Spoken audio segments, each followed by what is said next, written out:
Hello दोस्तों, the horror truth YouTube channel में आप सबका स्वागत है। तो अब वक्त है कुछ डरावनी कहानियाँ सुनने का और डरने का। अगर आप हमारे चैनल पर नए हो तो इसी तरह की और डरावनी कहानियों के लिए हमारे चैनल द हॉरर ट्रूथ को सब्सक्राइब जरूर कर लें। ये बात उन दिनों की है जब मैं 9वीं कक्षा में पढ़ता था। तब मेरी उम्र तकरीबन 14 साल की थी। कुछ समय में उस समय मैं अपनी फैमिली के साथ रहा करता था। मेरी फैमिली में मेरी मम्मी पापा और मेरी छोटी बहन भी थी। मेरे पापा गवर्नमेंट की नौकरी करते थे, इसलिए हमें सरकारी क्वार्टर्स में रहना पड़ता था। जब मेरे पापा का प्रमोशन हुआ था तब हमने उस कॉलोनी में एक बड़ा सा फ्लैट ले लिया। उसके बाद हम नए फ्लैट में शिफ्ट हो गए। मैं बहुत ही ज़्यादा खुश था क्योंकि मैं सोच रहा था कि अब मुझे अपना एक अलग कमरा मिलेगा। पता नहीं क्यों, जिस दिन से हम उस घर में रहने के लिए गए थे तब से मुझे उस घर में अजीबोगरीब बेचैनी महसूस हो रही थी। उस घर में मुझे देर से सोने की आदत थी क्योंकि हमारे टीवी चैनल वाला हर रात को एक नई फिल्म दिखाता था और मेरे मम्मी पापा और बहन दूसरे कमरे में जल्दी सो जाते थे।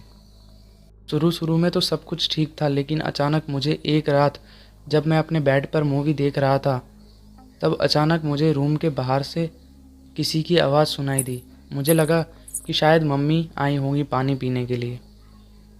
मैंने ध्यान नहीं दिया। हाँ, लेकिन मैंने टीवी की आवाज़ थोड़ी धीमी कर ली थी। लेकिन 4-5 मिनट के बाद फिर से वही आवाज़ आने लगी। वो आवाज़ किसी औरत के चलने पर उसके पायल की आवाज़ आती है वैसी थी। छन छन छन, बिल्कुल ऐसी ही आवाज़ आ रही थी।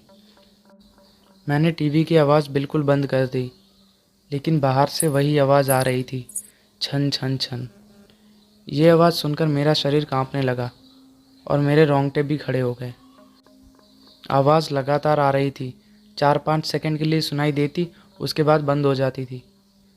मैं 3-4 मिनट के बाद फिर से छन छन छन की आवाज़ सुनाई दी, जैसे कि कोई भारी पायल पहनकर चल रही हो। मेरा दिल ज़ोर ज़ोर से धड़कने लगा। ऐसा लग रहा था कि अभी मेरा दिल छाती में से बाहर निकल के मेरे मुंह में आ जाएगा। पता ही नहीं चल रहा था कि मैं अब क्या करूं। मैंने सोचा कि मैं अपने मम्मी पापा को उठाकर उन्हें सारी बात बता देता हूं। बाद में मैंने हिम्मत करके दरवाज़ा खोला तो अचानक वही आवाज़ सुनाई दी, छन छन छन। उस समय वह आवाज़ बिल्कुल मेरे सामने से आ रही थी।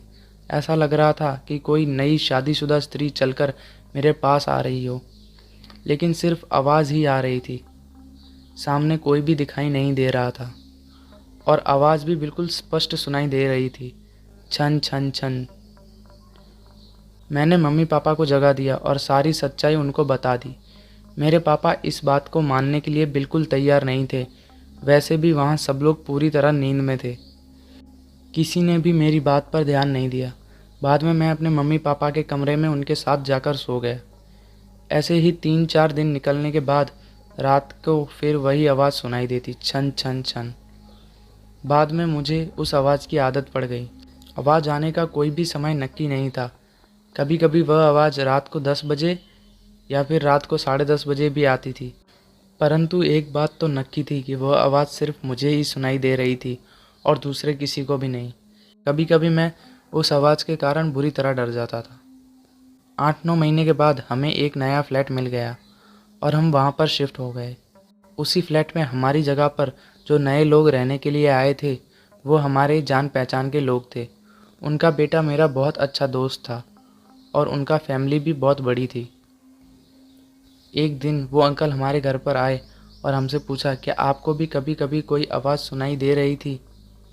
बस यही बात सुनकर मुझे पूरा यकीन हो गया कि वह कोई मेरा वहम नहीं था। उन अंकल के पूरे परिवार ने वो आवाज़ सुनी थी। आखिरी में मेरी मम्मी और पापा को यकीन हो गया कि मैं झूठ नहीं बोल रहा था। बाद में उन लोगों ने घर में पूजा पाठ करवाया। हमने ये बात जानने की कोशिश की थी कि उस घर में आखिर हुआ क्या था। तब जाकर हमें पता चला कि उस घर में एक नहीं बल्कि 6-6 आत्माएं रह रही थीं। उस बात को 14 वर्ष हो गए हैं और अब मैं बड़ा हो गया हूँ। मुझे पता नहीं है कि क्या आज भी वही आवाज़ सुनाई दे रही है या नहीं, लेकिन आज भी मैं उस आवाज़ के बारे में सोचता हूँ तो मेरे मन में एक अजीब सा डर लगने लगता है। भगवान की कृपा है कि आज सब कुछ ठीक है। तो दोस्तों, आज की हमारी ये कहानी यहाँ पर ख़त्म होती है। अगर आपको मेरी ये कहानी पसंद आई हो तो वीडियो को लाइक और शेयर ज़रूर करें, और इसी तरह की और डरावनी कहानियाँ सुनने के लिए हमारे चैनल द हॉरर ट्रूथ को सब्सक्राइब जरूर कर दें। और अगर आप भी अपनी सच्ची डरावनी कहानियाँ हमें भेजना चाहते हैं तो आपको हमारे डिस्क्रिप्शन में इंस्टाग्राम का लिंक मिल जाएगा। आप वहाँ जाकर अपनी सच्ची डरावनी कहानियाँ हमें भेज सकते हैं।